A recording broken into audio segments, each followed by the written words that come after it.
If you're new to our channel, don't forget to hit the subscribe button. Mary Schier is a freelance writer and editor of Northern Garden Magazine. She edits the only magazine devoted exclusively to cold climate gardeners.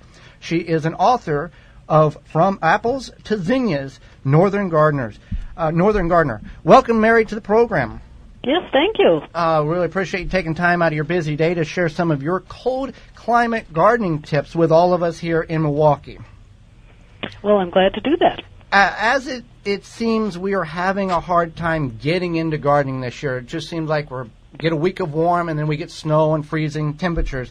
How long is too long before us gardeners really should start getting concerned? Well, I think we're not quite there, but we're getting there. It was 10 degrees this morning when I woke up here in Minneapolis. Not sure how cold you guys were, but it's been cold. And I still have a lot of snow on my yard. So I think what you're looking at is maybe just starting a few more things inside, maybe adjusting what you plant, considering some ways to sort of extend the season with greenhouses or whatnot. But I think the long-term forecast, at least for my area, calls for it to be pretty cold through April 20th. Okay. Now, back in the olden days, that really wasn't unusual, but it's getting there. It's a cold spring. Well, and that's the thing. And you've probably faced this as well by starting seeds indoors. Okay, I'm just going to start some. Okay, well, I can plant a few more, and then you become overwhelmed, and it's kind of like a little jungle in the house. And you're like, I got to get these out, but it's too cold, and I've got to baby these things for another week. So it's a fine line, I guess, for gardeners who are especially new to starting seeds indoors. Right, and actually there may be some plants you just want to say, well, this year I'm not going to grow broccoli. Right. Or some other kind of other cold season plants that will, go to seed quickly. They'll bolt. It just, maybe this isn't the year to grow those, and you grow something different instead. The only advantage to something like those cool weather crops is you can plant it out and plant them in the fall instead of the spring. So you can actually still get them. Right, you can start them in August and still get a pretty good harvest. So we're talking about that. How is the best way for us northern gardeners to grow under cover? And to the hobbyist gardener, is it worth the work in order to create a small low tunnel to protect your vegetation to get a jump start on the season or extend it into the fall? Well, a lot depends on what your setup is. I have raised beds. I have a small urban garden now, and so I have raised beds. It's pretty easy to attach sort of a structure to those beds, like a cattle panel, or I've seen people use PVC pipe and all sorts of things to create a structure and then throw some plastic over it.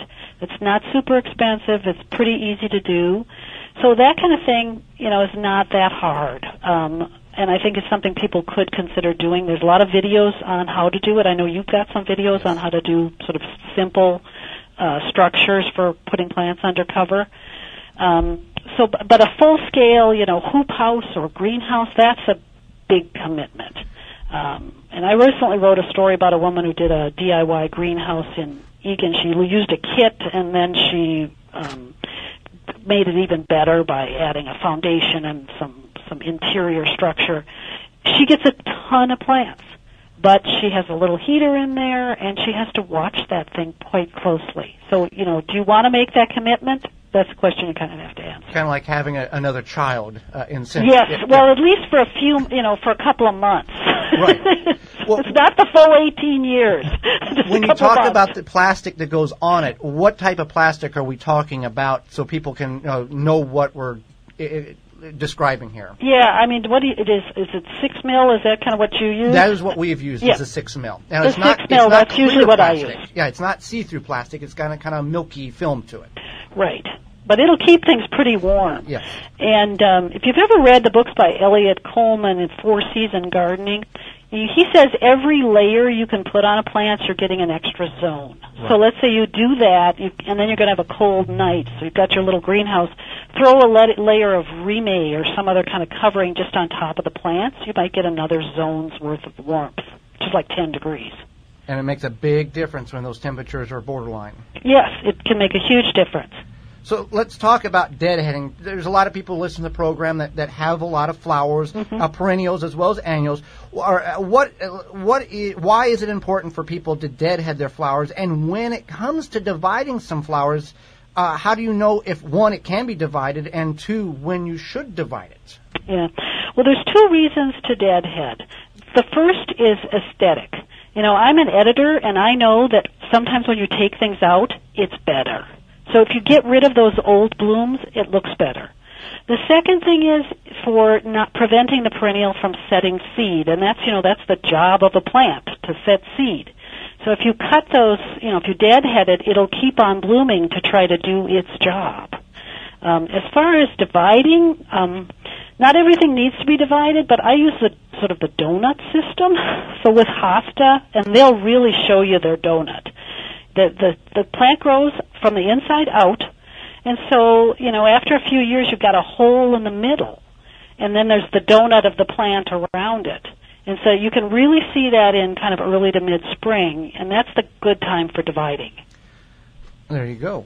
Now, I saw this, and I wanted to ask you, we all deal with weeds if you're not growing potentially in containers or raised beds where you're supposedly bringing good material that does not contain weed seeds. Why is it important for us gardeners to understand and know what type of weeds we're removing rather than just digging them up and getting them out of our garden? Well, it's just a question of, is the weed going to cause you a problem? And so you really should know what you've got.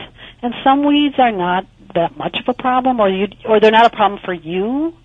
Other weeds are, very destructive, and so you know what you want, and you want to know whether to remove it. And of course, if you've got a perennial garden, sometimes people think it's a weed, and it's not. It's a plant. It's something they planted. And there's a plant called a stinging nettle that if you grab it, it will hurt you. Right. So you. I used to have a garden that was near a wild area run by our city. We had wild parsnip in that wild area. You touch wild parsnip and you're going to get a terrible rash. And I learned that the hard way. So, you also need to know what to not deal with and what to just cut off the top of the seed so it won't seed, or do some other treatments to deal with the weed. Right. For those who do like to have a garden but also likes to have a nice lawn, what are some tips that you can provide to get a better lawn, to make it, but more on the organic side rather than having certain companies come in and spray toxics all over the lawn? What are some ways that we can manicure our lawn but do it in a way that our children and our neighbors and our family can play on it without us feeling bad about it? Yeah. Well, for right now, just stay off of it. Stay off of it until it gets firmed up. That's one of the best things you can do with your lawn. You have to kind of understand what grass is. It's a cool season crop, so it grows a lot in the spring, not much in the summer, and then more in the fall. And I guess, when I see these services out in the middle of the summer, I'm like, what are you doing? Because just leave the grass alone is a good idea. Let it grow a little longer. 2.5 inches is what I leave our lawn at. We don't have a lot of lawn, but we have some. 2.5 inches is a good height, and then mow it so that you can have the clippings go into the lawn and you don't have to gather them up. If you want to do an organic weed and feed, I have tried this thing called corn gluten meal. I don't know if you've ever tried that. That will be a project that will be coming up very shortly for us. Yeah, and I did it when my kids were little, and I got to tell you, it works. And it also brought in a lot of frogs. I was surprised. I didn't expect it would work as well as it did. So that's an organic option. It's a little pricey, so it's great, but it's great on a smaller lawn. And I tell people, and you've done this too, we've drove down through neighborhoods after that application of that chemical spray has been sprayed, and it burns our lungs, and I have to think, does common sense not fall into category of going, it burns my lungs, I'm putting it on my lawn, I'm letting my kids play on it, something doesn't add up, there's too many red flags here. Right. And even if you go to the university websites, like the University of Minnesota, which is the one I'm more familiar with, and I'm sure Wisconsin's the same, they'll tell you, you only need to do a weed and feed in the spring, maybe, if you want to do that, and then maybe a fertilizer in the fall. You don't need to be doing it 6 or 7 times a year. Right. Over-fertilization only tears up the water systems, the runoff, and then we have dead zones in rivers and lakes. Right. If you were only able, and this question, if you were only able to grow 2 perennial fruit-bearing plants in your northern garden, what 2 would they be? Well, if I did not have a problem with the spotted wing Drosophila, I hope I said that right, Drosophila, I'd grow raspberries. I think for the value you get for the amount of effort, there's nothing better than raspberries. Now, we do have this new pest called the spotted wing Drosophila, and if you've got that in your garden, you probably should grow strawberries. My second one would be a cherry tree. I love this tree called the Bally cherry, or Evans cherry sometimes. Grows really well in a northern garden. It's a wonderful looking tree. It's flowers. It's got interesting bark. I never sprayed that tree, and I got tons of cherries off of it. It's a great tree. Go back to the problem with the raspberries. What is the symptoms? What are you seeing, and so we can inform all the listeners of what we might need to be aware of? Well, the raspberry will look a little soft when you pick it, and it'll have a little worm in it. Oh, because I had pretty distinctive. I had this question on Wednesday night, and I said I will get you the right answer. So now I can do more research. And is there a cure or a application in which you can get these to remove? Unfortunately, you can try covering them. Okay. It's a fly. Okay. It's a fly, and it starts out as the larva is a little worm.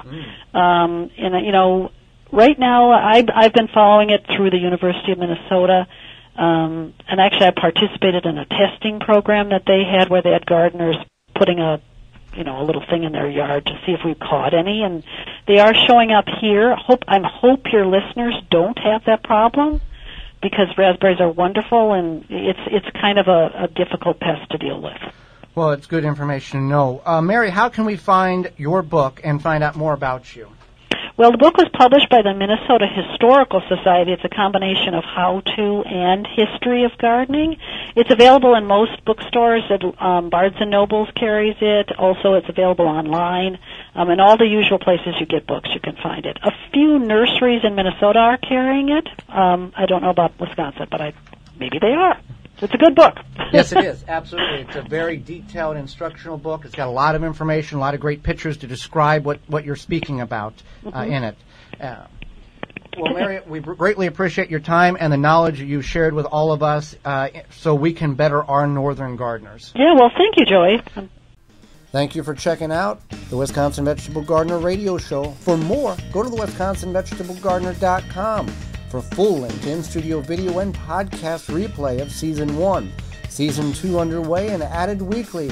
Tweet us at TWVG Show or hashtag TWVG to be part of the program.